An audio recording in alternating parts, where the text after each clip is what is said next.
Identity. What's your identity? What do you identify with? Welcome to day 3101 of What You Up To Now. Sharon Horne-Ellstrom here. Documenting the journey, talking about and just covering what am I working on, what's working, what's not working, the good, the bad, the beautiful. I kind of dive into it all because if I can save one person from making one of the mistakes or any of the mistakes I've made, I figure that we're light years ahead because we're all here on this crazy journey and we'll pick and choose what's right for us because that's our identity. And that's our purpose. Our purpose is to figure out what we want to create in this life for ourselves and for the people we love and care about. At least that's my purpose. Took me 5 decades and a death experience to figure that baby out, but I did figure it out. And I realized this month we're focusing on contribution. And today we're talking about the reality that when we do something every day for a while, it stops being what we're doing and it becomes part of who we are. Part of our identity. And when we make that switch, as soon as we flip that switch, everything changes. As soon as I decide I am a giver, not just a consumer and taker, everything switches. My lens through which I see everything and evaluate everything, which is what we as humans do, we're always evaluating everything that any of our senses pick up. And we decide if it's for us or against us, if it's an opportunity or if it's a threat, if we need to take action on it or if we need to just freeze because we're being chased by a tiger or a dinosaur or whatever. So today, the things that I'm thinking about and working on are, of course, the Supersize challenges. Again, our topic is identity. And I have decided that, and I switched my identity yesterday on something. Before I made a decision, because our identity is always something we get to decide, whether we believe it or not. You know, when we're little and when we're born, in the first 5 to 7 years of our life, our identity is fed to us by the people that we're surrounded by and with, and the experiences we have. And the rest of our life, unless we decide to consciously pay attention to and change something, we'll pretty much live out those experiences and those beliefs till we die, unless along the way we have an experience that causes us to question that. I had a death experience that caused and gave me the opportunity to question freaking everything. And yet, I brought with me some limiting beliefs, some of the things that I don't want to have impact me anymore. And I hit right in the face of one of those yesterday, which was awesome.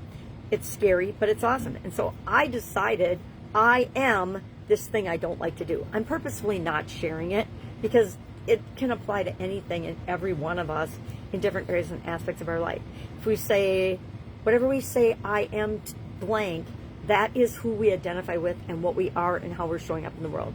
So notice that whenever you say I am something, I am loving, I am smart, I am stupid, I am a klutz, I am happy, I am angry, I am frustrated, whatever it is, ask yourself, is that just a feeling you're experiencing right now for a couple of seconds, or are you really that thing?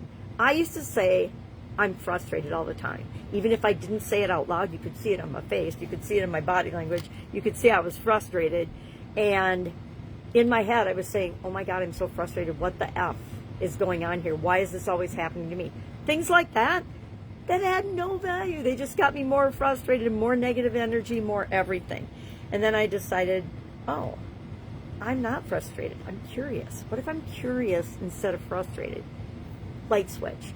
Did it get me all the way? Nope, but it got me that first step in terms of what I needed to do to have the identity of the person I wanted to become. It's a long time ago. I can see myself right now standing by my office door, going to get the handle and saying, oh my God, WTF. And that shifted after my sudden cardiac arrest because I realized that was my primary question about everything. And the longer I asked that question, the worse results I got in different areas and aspects of my life. Because I was always looking for the WTF, the what was wrong with something. And once I switched that, everything changed and everything opened up. So, Supersize challenges, identity, artificial intelligence. I am trying to embrace a little bit of it to help me where I am visually challenged. Comfort zone stretching, like I said yesterday, I changed and shifted my identity. And now it's really crazy, but I'm actually looking forward to doing the thing I used to hate doing yesterday, today, as soon as I'm done making my videos. How powerful is that? Talk about making a quantum leap. And then, of course, Skool platform. I'm working on my Skool community. I would love to invite you to my Skool, to the Skool community. It's called Supersize Your Business because it's, I think you guys have been in business since I was 13. It's 53 years. That's a long time. It's just inherent in my being. It's who I am. I am a serial entrepreneur. I am a business person. I am a leader of business people. See? Whatever we say I am, I am. All right. And I wasn't always, right? When I was 13, you'd think I was saying I am a business owner. Actually, I was saying I was a business owner because I'm an ice maker. It was pretty exciting for a 13-year-old. All right. If I can help you anyway, you know what to do. Reach out and ask. If you want to know what I do that makes my life work, one of the most valuable things I think each of us can do is model the people that have the results that we want to have in our life. So there's a lot of parts of my life that I wouldn't want people modeling, but there's a lot of parts of my life that I think people could benefit from modeling. One of them would be consistency. One would be making a decision and sticking to it, being true to your word, doing what you say you're going to do, even when it's hard. Do you think I wake up every morning excited to do videos? On a scale of 1 to 10, put in the comments below what you think the average mood I wake up in. I always wake up in a good mood. Every day above ground's a good day. If you have a death experience and you wake up again after that, guess what? And I believe that before I had a death experience. That was my identity. Every day above ground's a good day.